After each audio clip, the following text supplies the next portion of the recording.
question of the week. The question of the week. The question of the week. The question of the week. It's the question of the week. It's the question of the week. It's the question of the week. It's the question of the week.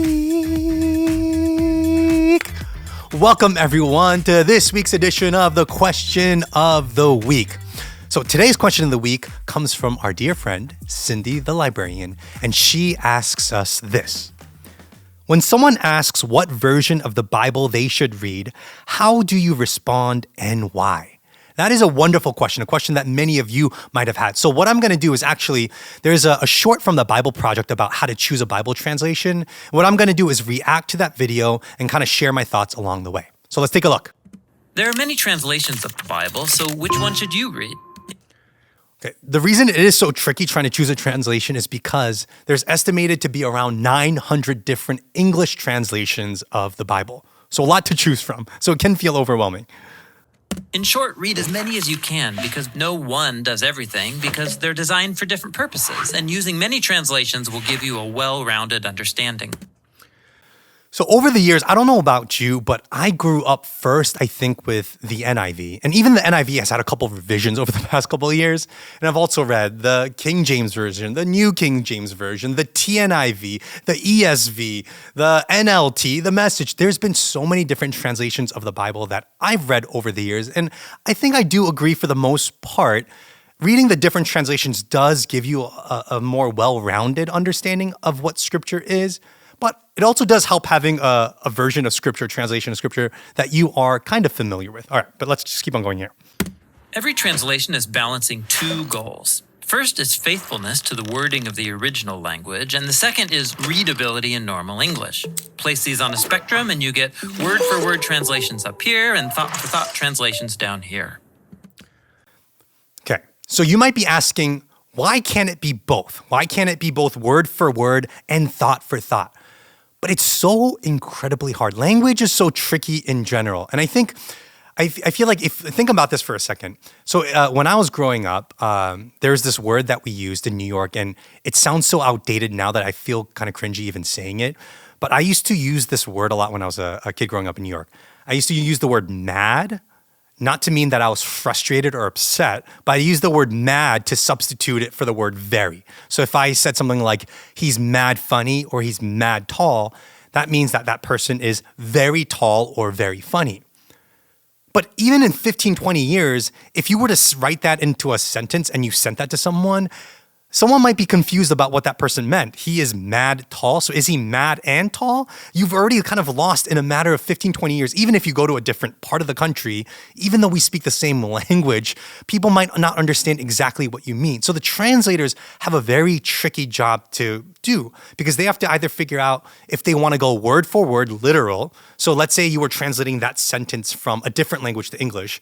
Would you translate it using that word mad, or would you go thought for thought and put in the word very? Like, you have to make a tough decision here. And we actually see that played out in Scripture. If you actually read the story about David and Goliath, you can kind of see it played out. Because in the NIV, what the Bible says about the story about David and Goliath is this. It says, a champion named Goliath, who was from Gath, came out of the Philistine camp, and his height was 6 cubits and a span. Do you have any idea what 6 cubits and a span is? I don't either. How tall is 6 cubits and a span? When I read that, I actually thought it just meant he was 6 feet tall. And I was like, oh, I'm about 6 feet tall. I'm about tall as Goliath. But that's actually not what it means, right? Because we have no understanding of what 6 cubits and a span is. And so some translations decide to take the take the translation literally and write 6 cubits and a span. But if you read the NLT, on the other hand, it says this. He was over 9 feet tall. A little bit easier for us to understand exactly what it is saying, right? So they have to make this really hard judgment call for a lot of different translations about whether or not they want to focus on the word for word or the readability and thought for thought of it. All right, so let's keep on continuing. Word-for-word translations try to imitate the original language and so require you, the reader, to do more interpretive work yourself. Thought for thought translations do more interpretive work for you by paraphrasing what they think the text means, and most translations are somewhere in the middle. Now, Okay, so I actually have kind of three different translations here that represent almost the three different, the spectrum here. So the ESV, which is one that we used a lot in seminary, and they, because it was a little bit more literal, this is what you would consider a more word for word translation. And I think this is something that in seminary a lot of our professors like because it's a bit more literal. This, on the other hand, is the NLT, which is the one that I just read. The NLT said Goliath was over 9 feet tall instead of the 6 cubit or span or whatever that was. And then here we have the NIV, which is probably a little bit more in that middle space that this video was talking about. So this is kind of represents the spectrum here. Now, keep in mind that no Bible translation can perfectly represent what's in the original language because no two languages are identical. So pay attention to when translations differ and try to read as many Bible translations as you can.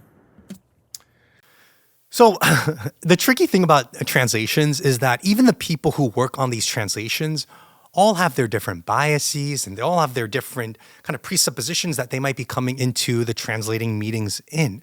And so sometimes it is hard to figure out what is the best translation. Because who knows? These are people, human people who worked on this together, these translations.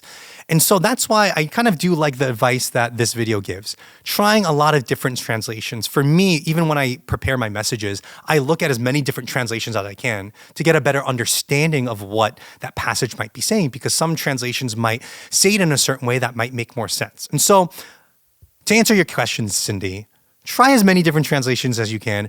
At Grace Chapel, we typically use the NIV the most. That's kind of what we use when we write scripture and when we talk about scripture is the NIV the most. But find one that works for you because in the end, the best translation of the scripture is the one that you read.